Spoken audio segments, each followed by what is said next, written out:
শুভ সকাল বন্ধুরা, আজ হলো ৩ ডিসেম্বর বুধবার। আজকের সমগ্র আসাম তথা বরাক উপত্যকার বিশেষ বিশেষ খবরগুলি হলো: নিলামবাজারে ভয়াবহ দুর্ঘটনা, মসজিদের ইমামের তৎপরতায় বাঁচল ৭ জন হিন্দু যাত্রীদের প্রাণ।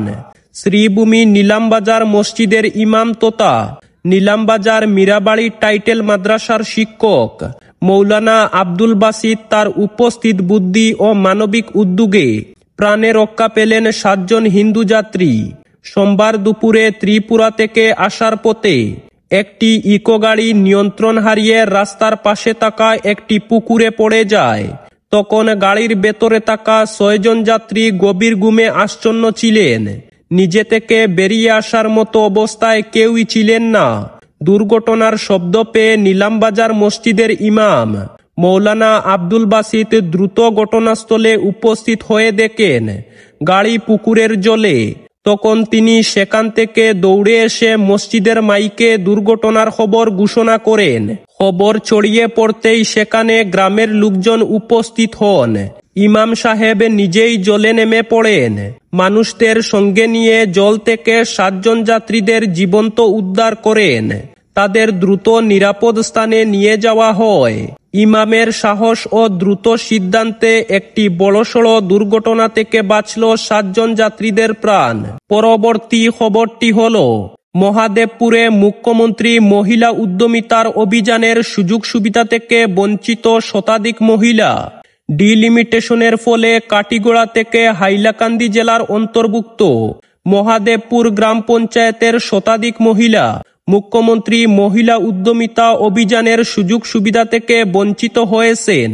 স্থানীয় মহিলাদের অভিযোগ, বিএলরা ভেরিফিকেশনের সময় অন্যায়ভাবে তাদের নাম তালিকা থেকে বাদ দেওয়া হয়েছে, যার ফলে তারা সরকারি এই গুরুত্বপূর্ণ প্রকল্পের আর্থিক সহায়তা থেকে বঞ্চিত হন। মহিলারা জানান, নামকর্তনের ঘটনা সামনে আসার পর তারা বারবার হাইলাকান্দি ব্লক অফিসে যোগাযোগ করেছেন এবং বিভিন্ন দফতরে ঘুরে বহু দৌড়চাপ করেছেন, কিন্তু তবুও সমস্যার সমাধান হয়নি। বরং বারবার আশ্বাস দিলেও বাস্তবে কোনো ফল পাননি তারা। এতে ক্রুদ্ধ ও হতাশ মহিলারা জানান, ডিলিমিটেশনের পর প্রশাসনিক পরিবর্তনের কারণে তাদের অধিকার ও সুবিধা ব্যাহত হয়েছে, যা অত্যন্ত দুর্ভাগ্যজনক। স্থানীয় মহিলাদের আরও অভিযোগ, তাদের অনেকেই প্রকল্পের যাবতীয় নিয়মনীতি মেনে আবেদন করেছিলেন, প্রয়োজনীয় সকল নথিপত্র জমা দিয়েছিলেন, কিন্তু তবুও হঠাৎ তাদের নাম কেটে দেওয়া হয়। বিএলের পক্ষ থেকে সঠিক যাচাই বাছাই না করে এমন সিদ্ধান্ত নেওয়া হয়েছে বলে অভিযোগ উঠেছে।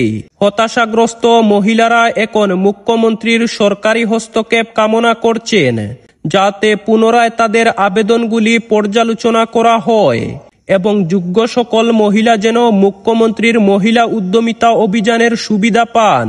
তাদের দাবি, তারা নিয়ম মেনে আবেদন করেছেন অথচ বঞ্চিত হলেন। মুখ্যমন্ত্রী বিষয়টি দেখলে নিশ্চিত ন্যায় বিচার পাবেন বলে আশা করেন মহিলারা। পরবর্তী খবরটি হলো: ফের দাম কমল রান্নার গ্যাসের। মাসের শুরুতেই সুখবর, এক ধাক্কায় দাম কমল রান্নার গ্যাস সিলিন্ডারের।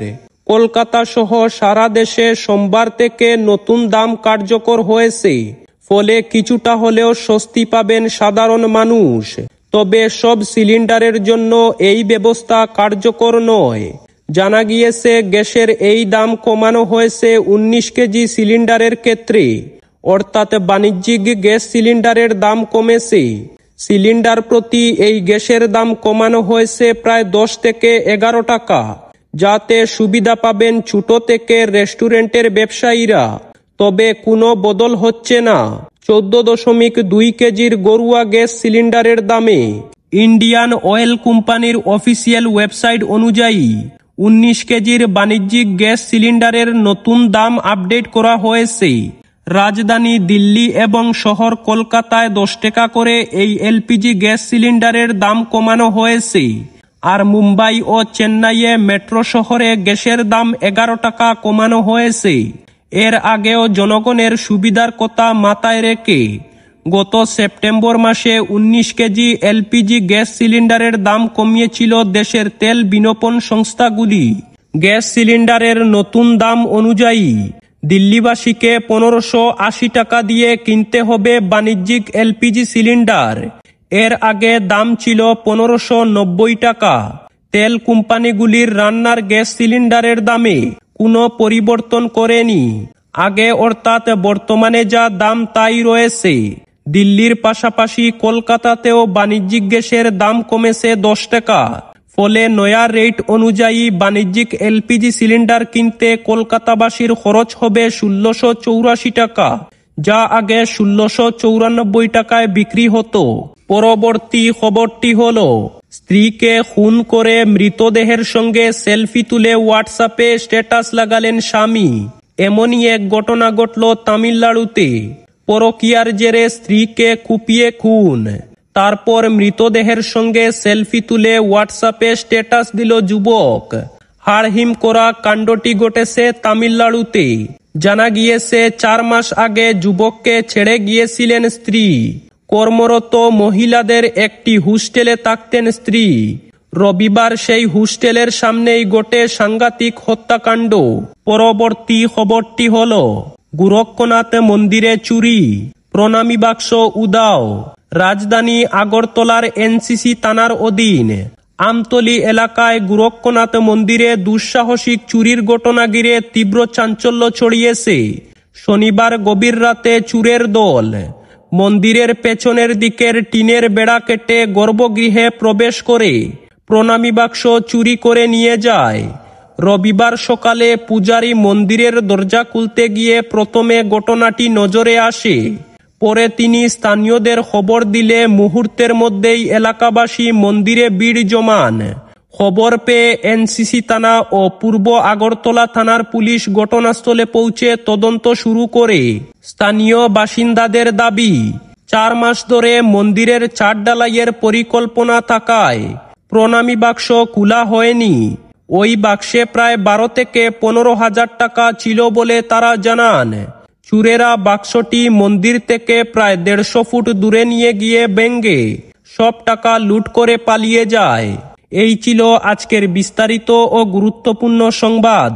ভিডিওটি যদি সামান্য পরিমাণ প্রয়োজনীয় বলে মনে হয় তাহলে ভিডিওটিতে একটি লাইক করে চ্যানেলটিকে সাবস্ক্রাইব করে রাখবেন, যাতে সঠিক তথ্যগুলি সবার কাছে পৌঁছাতে পারে।